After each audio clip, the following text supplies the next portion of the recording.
What's good everyone, I'm Zayas, and today I'm here to review My Hero Academia, or Boku no Hero Academia, written by Kouhei Horikoshi. My Hero Academia is one of the biggest shonen works in recent times, and was written by an author who was relatively unknown before writing it. He did a couple one-shots and had a couple works in Shonen Jump, but none of them really ended up panning out. Tenko was a very kid-friendly, on-the-nose, good versus bad type of work, which I really wouldn't recommend to anybody unless you're interested in seeing Tomura's design very early on.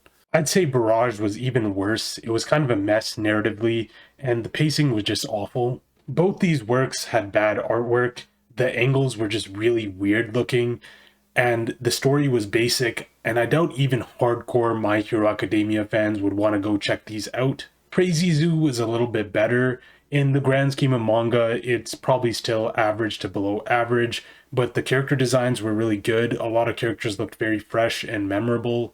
Orca Man actually appears here, and he appears later in My Hero Academia. So if you're a My Hero Academia fan, I'd actually recommend that you check this out. But it's still not very imaginative with its plot lines. The characters aren't too great. It's just an okay work. My Hero Academia is a massive work which has spawned an anime beloved by many.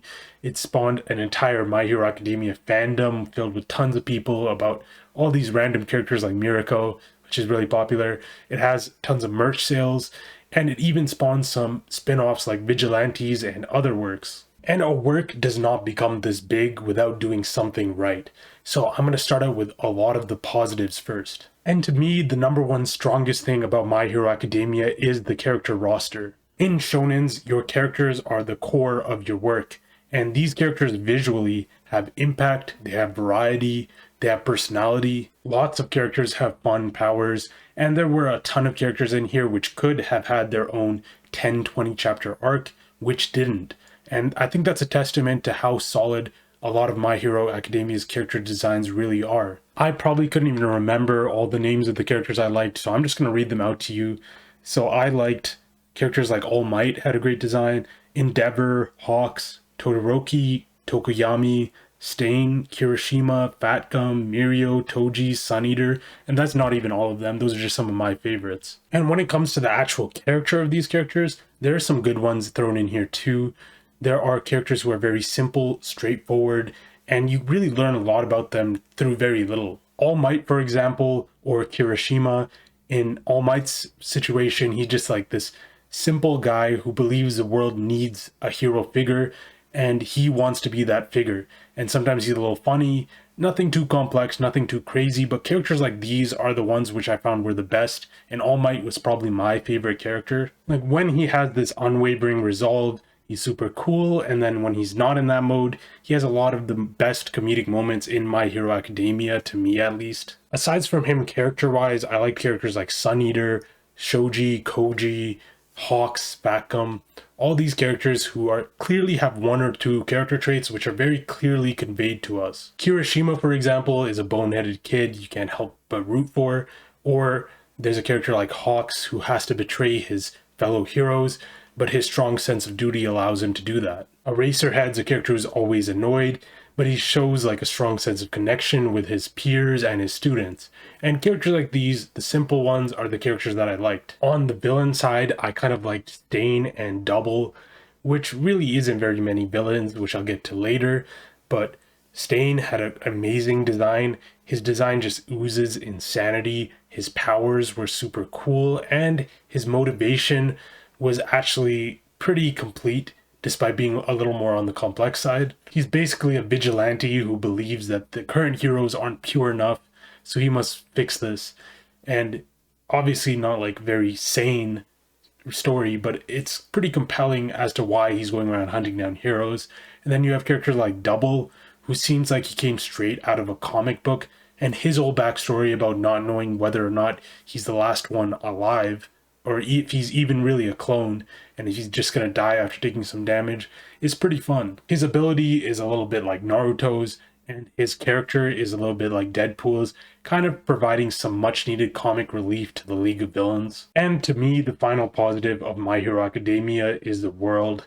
initially at least. My Hero Academia had a great opportunity to make this expansive world filled with characters out of a comic book who had all these different powers, had all these different rankings. And although later in the work this really doesn't pan out and we kind of get stuck in this Deku torture system, quirks were not that bad of an idea. It was probably a good idea initially at least. It just needed a few tweaks and adjustments to fix a few things. And this is where I'm kind of done with the positives and I'm on to the negatives.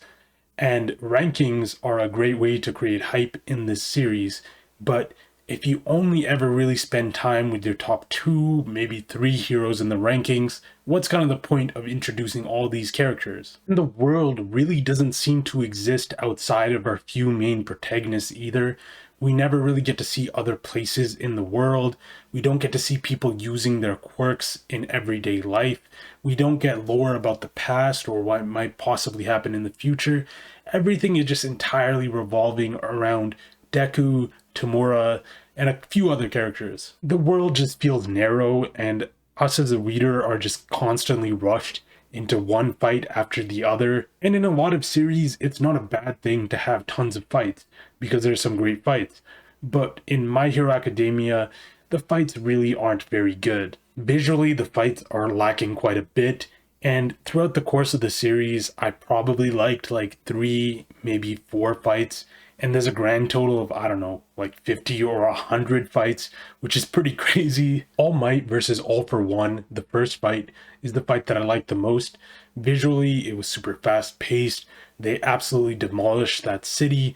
Both characters were super hype. Star and Stripe versus Tamura was probably my second favorite fight.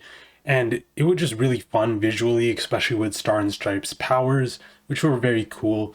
And the air combat thing was all pretty fun as well.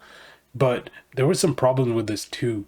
Like, narratively, why was Star and Stripe introduced so last minute, and why was she taken out right away? This was the same thing that happened to Mirio, which was another character I really enjoyed, but he kind of got his 10-20 chapters and just went away for the rest of the series. The last good fight I'll mention is Todoroki versus Deku, which I think is actually a pretty cool fight visually at least, but the whole dialogue was pretty corny, and I didn't really enjoy the fight that much.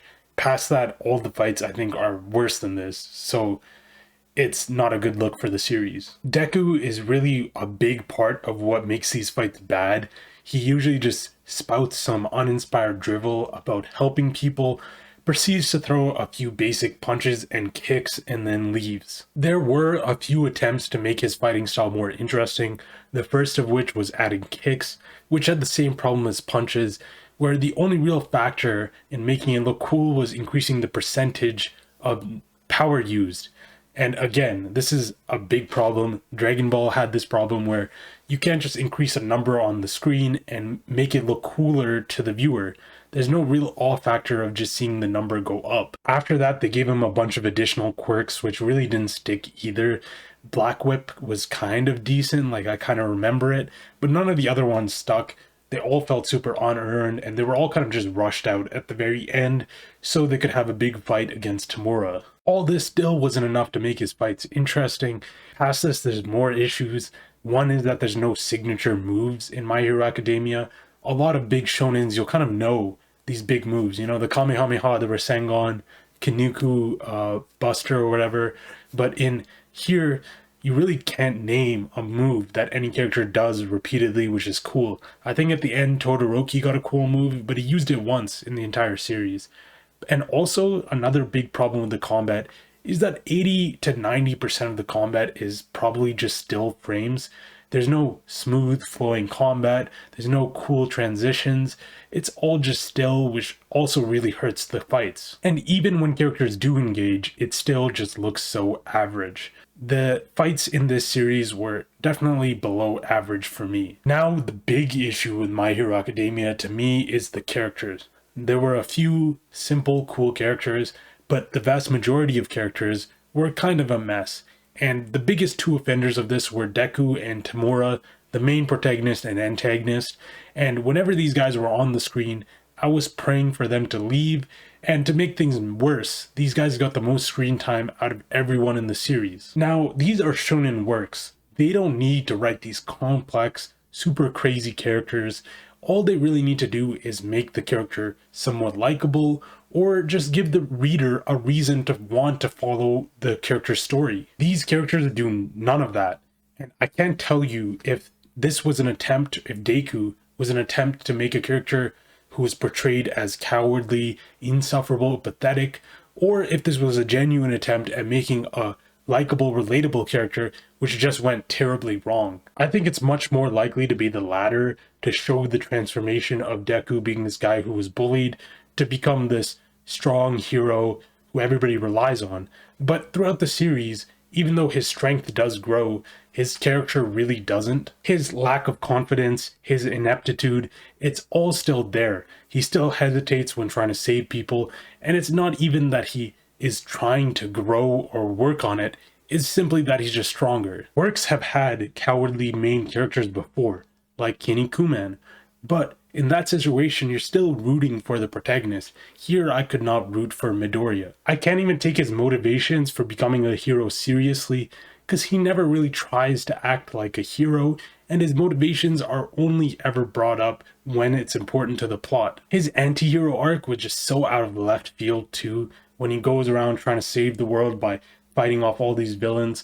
And is Deku just that dumb to genuinely believe that was the best thing he could have done in that situation, to save the most people? It just feels so wrong. Tomura is even worse. In many works, he probably wouldn't even be worthy of being a side villain. His character is basically just a traumatized child. Another problem with him is that his motivations mainly lie in trying to kill the heroes. Again, like I mentioned before, where's the world of My Hero Academia? What do these characters want to do with the world? They're basically just trying to destroy each other. That's the extent of the work. Tomura's whole mentality can be summed up to: life sucks, the people who raised me did something wrong, the whole system did me wrong, so I'm just gonna give up and go around murdering people. Villains are supposed to be grand, have aura, be intimidating, be difficult to defeat. They're not just supposed to go around throwing tantrums until they lose. Villains in general are just a really sore spot for My Hero Academia. All for One is another big miss by the work. Initially, he's super mysterious, which is great for the first fight between him and All Might, but after that, he immediately loses, is put in prison, spends almost all of the series left in prison, and just isn't very intimidating. When he finally is developed, they make him into a spoiled kid again, just like Tomura, which is another character who is just kind of reduced to a little kid. Toga is another character who was better initially, but the more we learn about her, the worse it got. The story of this blood-sucking girl who's crazy and for some reason is into Deku, that's interesting. But once we learn that she went crazy because she's different and people treated her differently for having this blood-related quirk, and now she goes around murdering people because of that, it's hard to really take that serious. Her story is also very rushed and last minute, just kind of packed in on the end, which could be said about a lot of things in the second half of this work. A character like Dobby is even more rushed. He feels like he's only in there because of his connection to Endeavor. We don't really learn much about him in terms of his own character. He's only there because he's Endeavor's son. And there are other villains here who are below average too. There was the big guy who worked under All for One. There was Destro. There was a Yakuza guy. Even Gentle wasn't too great, although maybe he's a bit better.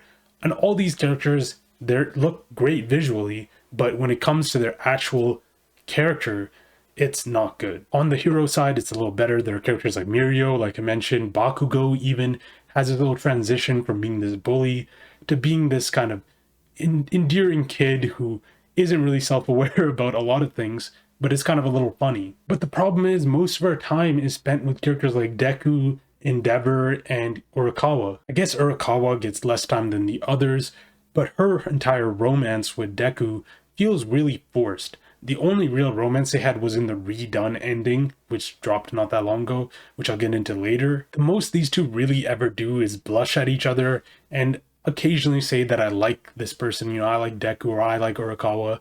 They don't really have fun, interesting conversations. They don't really spend time together.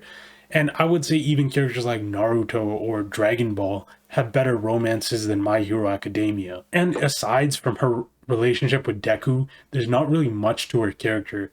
Her entire character sort of revolves around Deku and wanting to be independent, but even her storyline of wanting to be independent still revolves around the guy she's trying to be independent from. Endeavor is the last character I'll touch upon, and he is pretty cool visually, but the character behind him is completely different depending on the narrative that My Hero Academia is trying to sell you. The first version of him we encounter is super stoic and stern. The later version of him is super chill and laid back when he's the #1 hero, and the early version of him is full of rage and angry, which is completely different. Characters can change over time, and that's fine, but we don't really see what causes Endeavor to change from being abusive to being stoic to being chill. Like, we need to see some of that stuff. And the entire storyline with Endeavor takes up so much time that his character not being very complete just is pretty unacceptable. Another thing to note is that My Hero Academia did these chill slice of life moments pretty well, like in the room inspection, but why wasn't there more of these moments?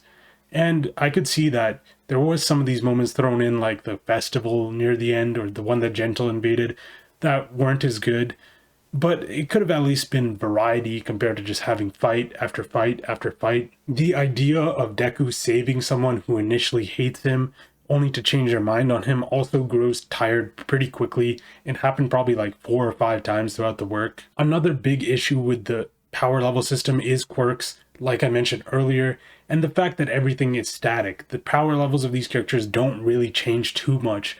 Like, of course they change a little bit, but characters don't really beat characters like Tomura or Deku because their powers are simply stronger. The fact that you could know the outcome of the fight before the fight is not a good thing for the series. And if they gave the characters more abilities to change their quirks further than what they can do right now, it probably would have been better for the work. There was also this heroes versus media subplot which felt super unnecessary. First of all, the media had zero power. The heroes could do whatever they want and it doesn't really matter what the media thinks. And second of all, the media kept asking these dumb questions and the heroes would entertain them anyways, instead of like being like, damn, that's a dumb question, which kind of hurt the work, especially because this was at a point when the work really should have wrapped up quickly, but they just kept stretching it until it hit 430 chapters, even though really it could have been done in like 300, maybe even 200. After the Endeavor Tomura fight, I was really expecting it to end in 20 chapters, but instead we got additional 100 chapters. The dialogue is also below average, especially in fights. Usually the dialogue consists of people talking about their friendships, about being good, doing good deeds, and everything just feels so unsupported and like corny and cringe. Now, other series have done this well, like in One Piece. When you hear a character talking about their friends, you're like, I believe this because of the stuff they've been through. But in a work like My Hero Academia, it feels mostly just like empty words, feels like it's very passionless and lifeless. So I didn't really like the dialogue. So overall, when it comes to this work, I enjoyed the first 70, 100 chapters of this work. When it came to the 80, 90, 100 chapter mark, all the way to the 150 chapter mark, it was decent. It wasn't awful. It wasn't great. And past that point, it was pretty bad, in my opinion. Now, I understand that this is a longer work, and having all this pressure in Jump to make a long work, having these tight deadlines, basically maybe even having to draw, because even if you wanted the series to end, probably impacted the quality of this work. Other series like JJK also had a hit in quality after they went super long. So I don't think this is entirely just because the author is an awful writer. And I say this because the redone ending was actually quite a bit better than the actual ending which happened in the work, which kind of tells you that this is maybe he was overworked, maybe he was forced to do this stuff. So it may not entirely have been his fault. Now, these 60 additional pages don't really undo the 200 plus chapters of bad manga, but it shows me that he is capable of writing a good work, and he's working on a new one right now anyways. The initial end to this work was just so bad. I'm glad we got the redo. The fights that nobody cared about. The fact that Deku gave up on his dream of being a hero, which was his entire motivation for the entire work, for 8+ years and didn't really care. The characters not being close to each other anymore. Urakawa and Deku not really having their romance completed. I am glad that they redid this. On top of that, we get characters like Lemillion, we get to see characters like Kirishima, Fat Gum again, some of my personal favorites, and they added the best part of Deku's romance in right at the very end. My Hero Academia did not live up to its potential. It had some great moments at the start, but overall it was a bit of a letdown. I'm feeling a decent to a strong 3. Okay, so I haven't uploaded in a while. You might be wondering why. I think before, for several months, I was working on the list, the bottom 50 or top 50 ongoing list, which just ended up being too much. There was too many manga to read, too much to catch up on. And it took me several months, and even then I didn't get that far. And then since then, it's been pretty slow trying to write and record videos. Now I'm kind of getting back into it, so hopefully I can make videos faster now that I'm kind of feeling it. So I'll see how things go. Next video, maybe I'll do Kichi. So I'll see how things go, and then maybe JJK finish review at some point. Just let me know what you want. Thank you for sticking around if you have stuck around, or just thank you for watching the channel, honestly. Thanks everyone.